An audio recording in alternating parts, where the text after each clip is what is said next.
Hello everyone and welcome to our channel of Azure Cloud today.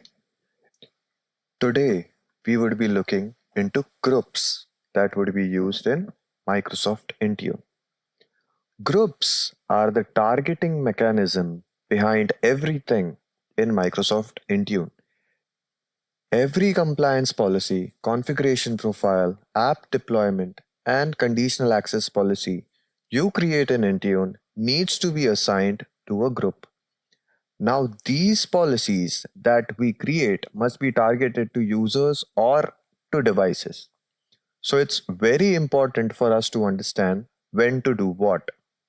We need to understand the answer to questions like: do you target users or do you target devices?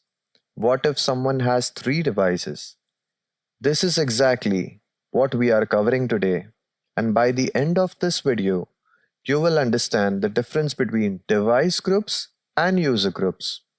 Know when to use each one of them, and I will show you how to create both, including dynamic groups that populate themselves automatically and also static groups, which has to be assigned manually. In Intune, a group is simply a collection of users or device that you bundle together so that you can apply settings, policy, or push apps to all of them at once. Imagine you are an IT admin at a company with 500 employees. The marketing team has 100 employees. The sales team has 100 employees. The engineering team has 50 employees. Now you want the marketing team to have the Adobe apps on their devices. But at the same time, you do not want to install those applications on every single company device. So what do you do in such a scenario? You create a group called marketing team and add those 100 employees from the marketing team to it. And then once that is done, you then assign the Adobe app to that group.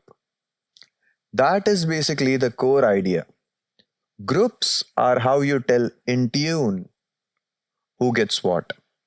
The important thing to remember is that group in Intune are actually Entra ID groups.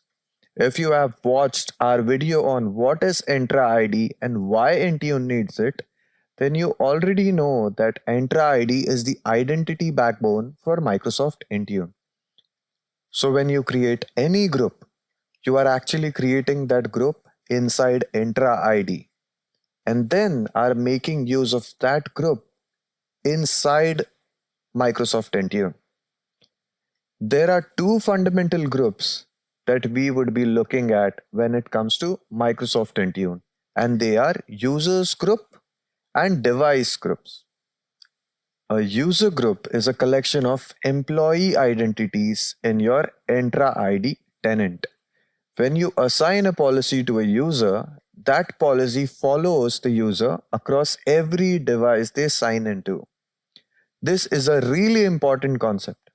Let us say you create a compliance policy that requires a 6-digit passcode and you assign it to the sales team user group. Now, if a salesperson named Tom gets a new phone, then that policy follows him onto every device. So, common use case for user group could be like app protection policies. These always target users because they protect data inside applications.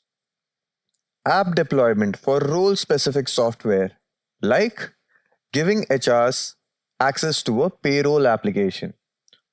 A device group, on the other hand, is a collection of actual devices, which could be iPhones, Windows laptop, and Android devices.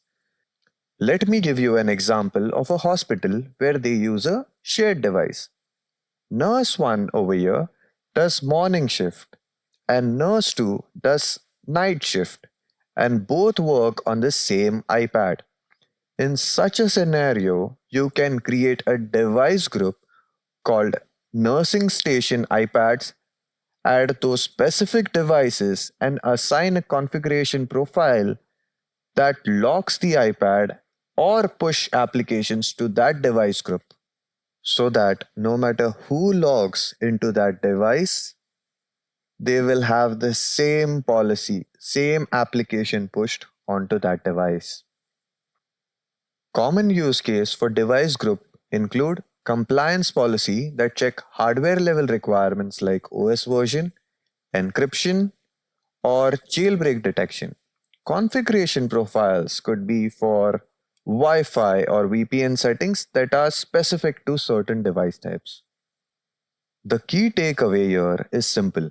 If the policy is about a person and what they should or should not do, use a user group.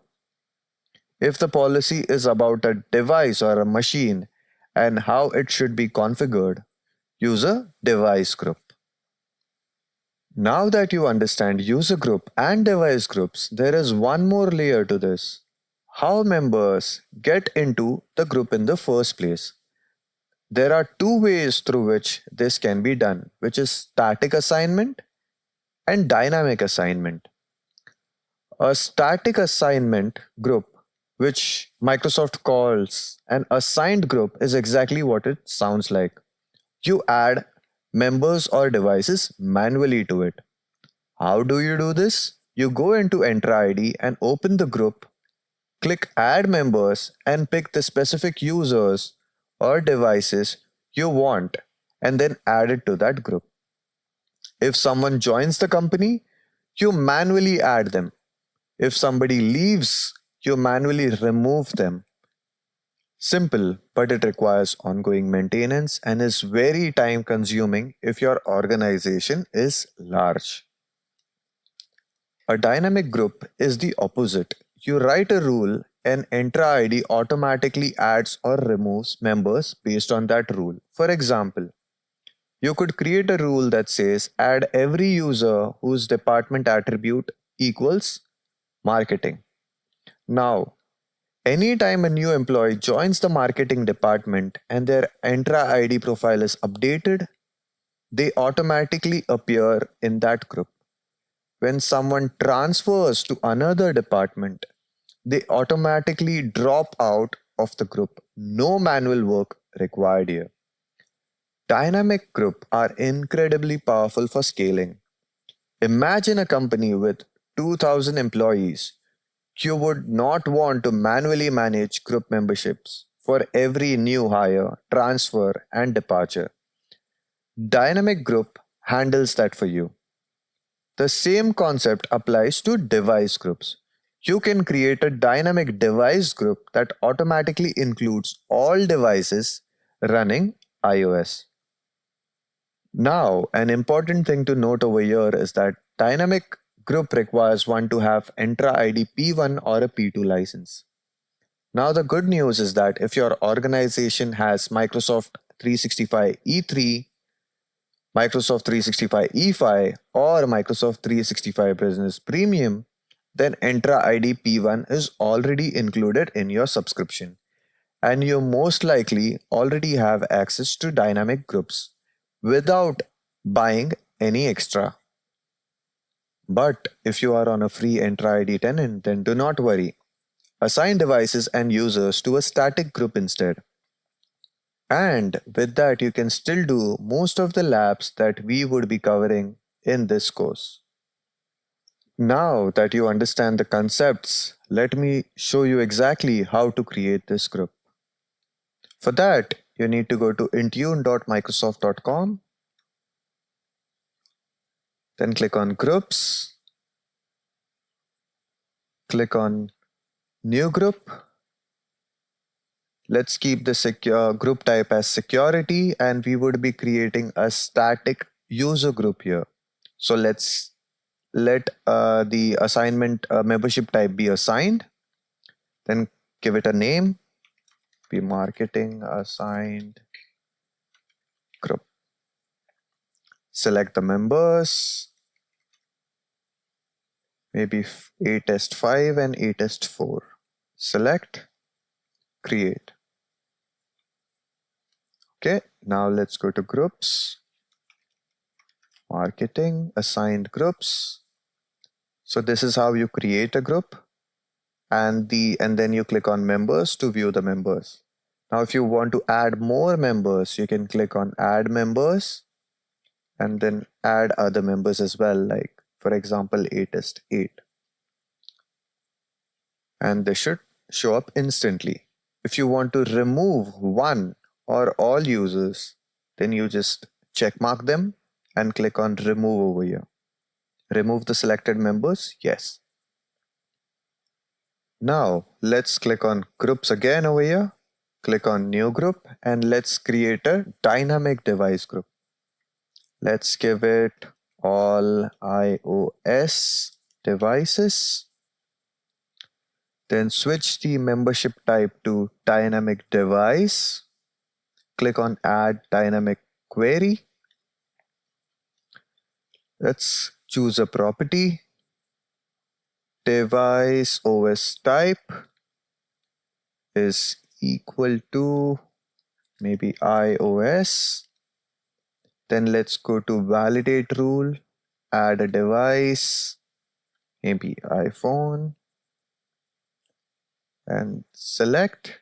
Okay, this is going to be in group. So let's save it. Let's create now. Let's go to groups again. iOS, all iOS devices and members.